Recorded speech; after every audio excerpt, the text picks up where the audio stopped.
Hello, and welcome to my channel. My name is Jonathan Cohn, and today I have my ranking of my top 6 favorite female fantasy protagonist characters. I've already done one, my favorite male fantasy protagonist characters. That was a very fun video to make, and this one's talking about my favorite female characters in the genre of fantasy. I might do this for other genres, Star Wars or sci-fi or other things, but for right now we're just doing fantasy. And this was hard, knowing which ones were in my top 6 was not hard, but figuring out where they fit was a little bit hard. But I'm excited to talk about them. So let's start with my number 6.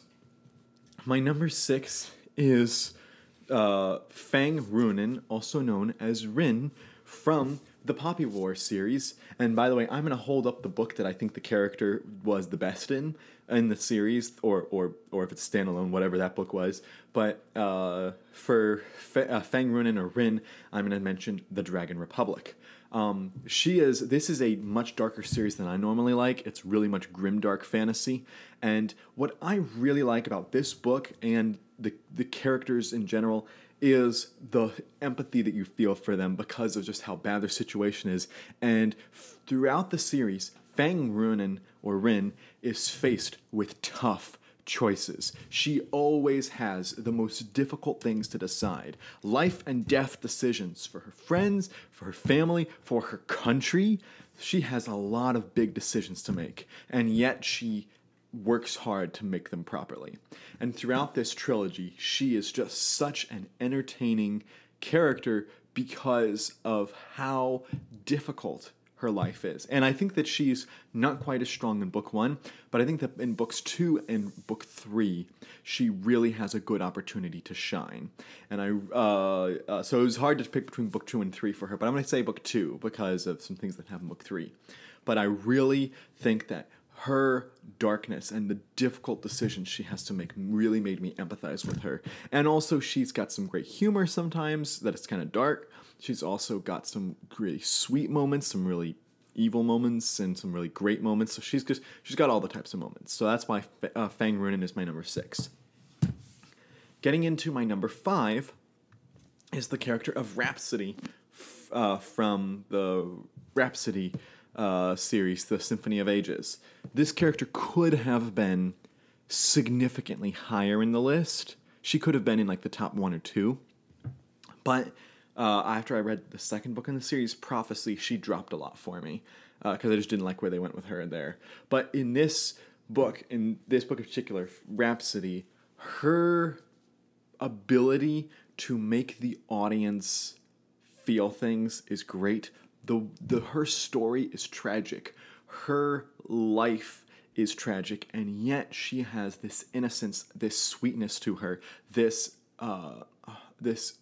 pure outlook, which is ironic because of what she's done in her life is anything but pure, and yet her personality has this kind of sense of purity to it. And at least in this book, she does seem to have a good sense of morals. And the way she's able to connect with children in particular is really sweet. The way that she's able to make decisions and be a quality leader and ambassador is really good, as is her action scenes are really great. And so I really liked her as a character. I just hope that book 3 redeems her again, because I did not like her in book 2.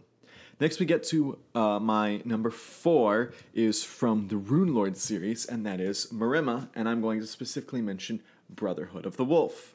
Marima is this character that from page 1, when I read her in the first book, I knew there's something special about her.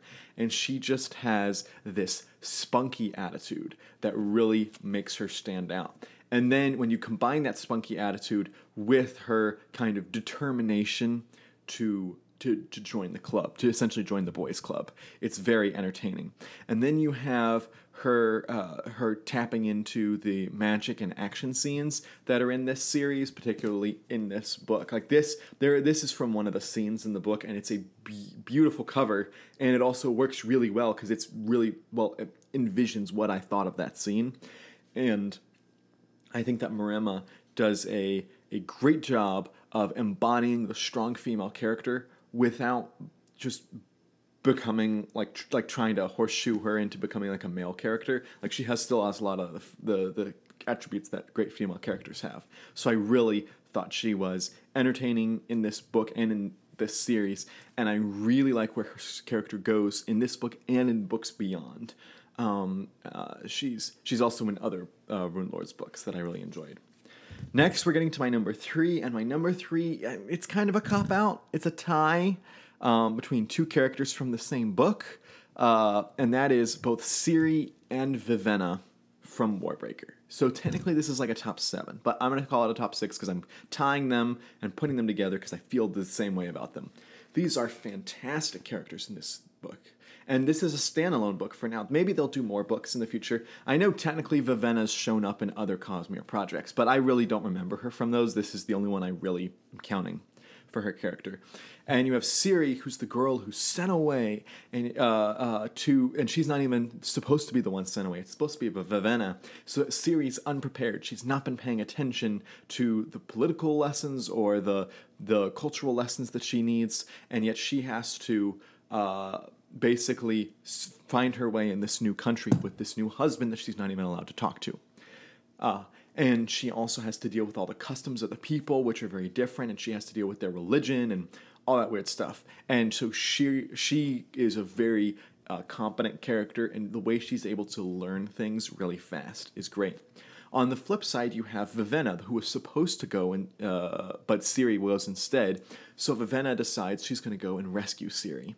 And Vivenna basically has to try to essentially foment a rebellion inside of this country, and then she gets taken to her absolute lowest point in this book. She goes to like the most destitute, poor, I don't want to ruin more for it, but she goes to her lowest point.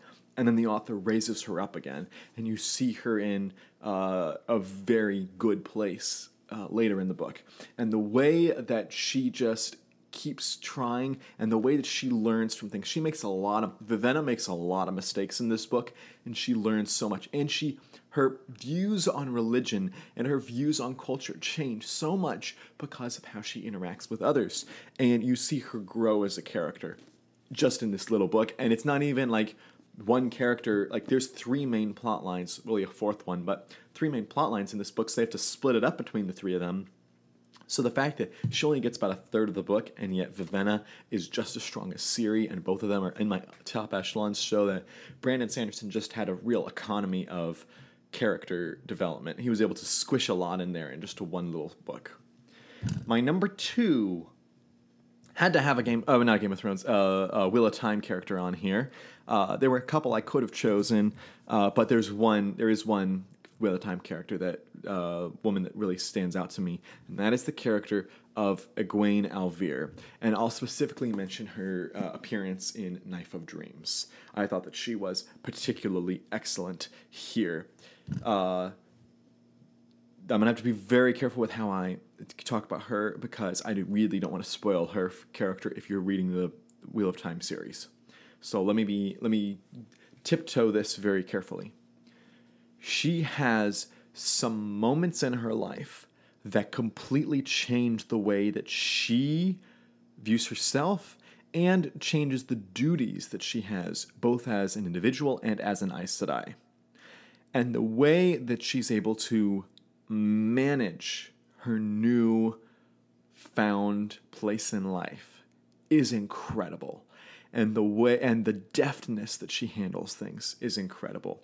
And the sadness that she really can never be happy in her love life is really tragic. But also in this book, she gets captured, and the way she handles herself while captured is just brilliant. The way that she is able to defy her captors is nothing short of brilliant. So I had 14 books to connect with her. And the TV show, they're doing okay with her. They need to do a lot more.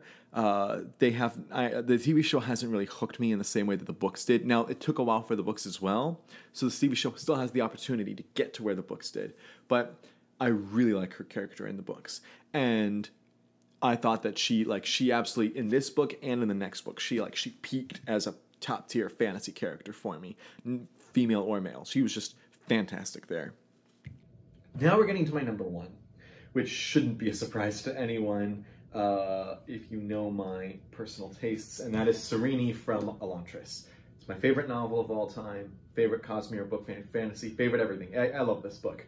And Serenity is just superb in this book. She has hilarious lines. She has great comebacks to people. She has a great story in this book. She has great personality. She has a terrible situation. Her husband dies before the wedding day even really happens properly. And so she's never even properly met him. So Serenity basically is now a widow with no way to remarry and has no way to move up in life and to change her circumstances. Yet she works hard to try to foment change in this new land that she has to live in. And she tries to connect with the people. She tries to do things to properly help the government and in some ways hurt the government. She does things to try to change the religion. She does things to try to change the morals of the people. She tries to do good acts where she tries to help the people who are starving and help the people who are in desperate need. And yet it turns out that that help actually is the worst thing she could possibly give them. Everything about her character just worked for me. And then there's some great scenes of her being taken to her absolute lowest, like Serenity and Vivenna are in Warbreaker, but you also see her rise to a great point near the end. So just everything about Serenity in the book Elantris works for me. And she's only in just the one book, and yet I still love her character that much. So that is my favorite female fantasy character, and this is my top 6, really 7. So if you have a list of like these are your favorite characters, and there's so many I couldn't talk about Vin from Mistborn, who I love. I couldn't talk about so many of the Game of Thrones characters who were great. I couldn't talk about other series. If you have another series and other female characters that you just think are wonderful, let me know those thoughts in the comment section down below. But until next time, I'm Jonathan, and thank you for watching.